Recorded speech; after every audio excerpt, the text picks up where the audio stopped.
Madame la Présidente, Monsieur le Président et Monsieur le Vice-président du Comité parlementaire pour un Iran démocratique, Mesdames et Messieurs les députés, Mesdames et Messieurs, chers amis, c'est pour moi un grand plaisir de partager encore une fois ici à l'Assemblée nationale les travaux du Comité parlementaire pour un Iran démocratique et aussi de partager une préoccupation qui nous est commune.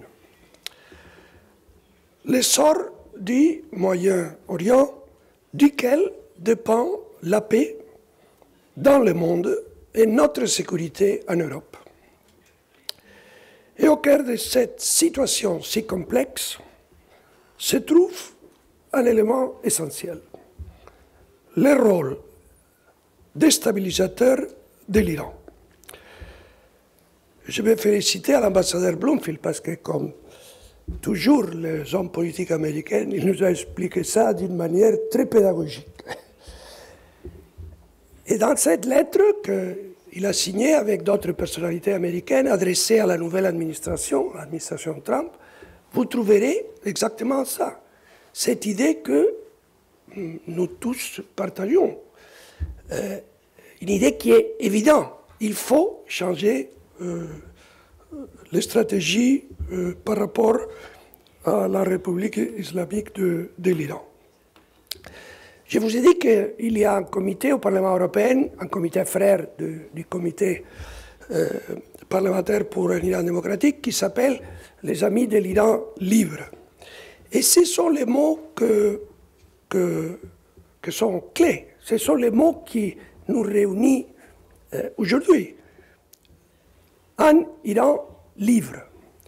Car sans un Iran libre, c'est-à-dire sans un Iran démocratique, pluraliste, laïque, cette région si sensible ne deviendrait jamais stable.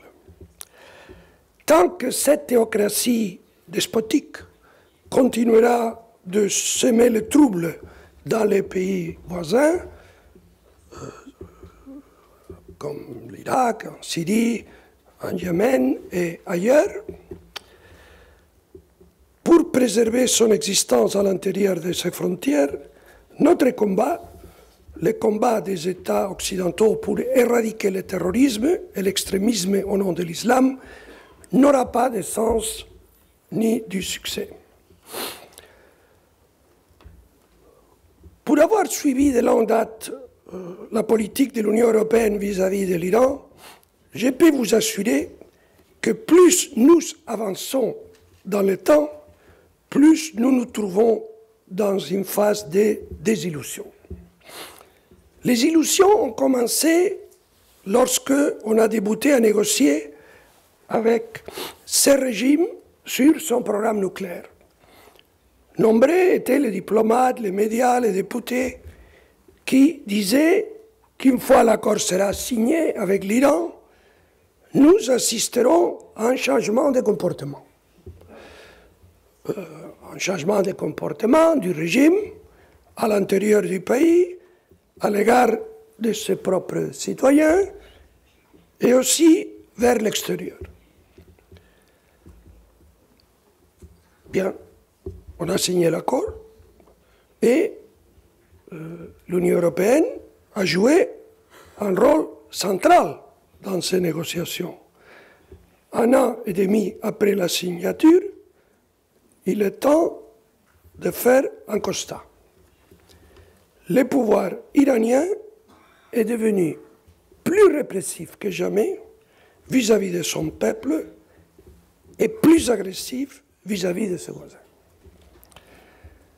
Sur les questions régionales, il faut aussi constater que dans les crises actuelles en Syrie, en Irak, au Yémen et ailleurs, l'Iran a été toujours à l'origine des conflits et une partie du problème, et donc ne peut pas être un partenaire fiable dans la lutte contre le Daesh et participer à la solution.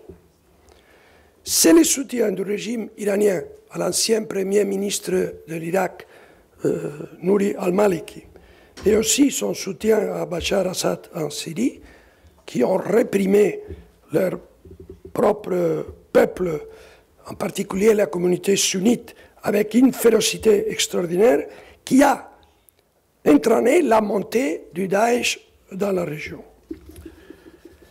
Par conséquent, l'attitude de l'Union européenne qui garantira nos intérêts dans cette région si sensible du monde devrait tenir compte des aspirations des Iraniennes à la démocratie et au respect des droits humains.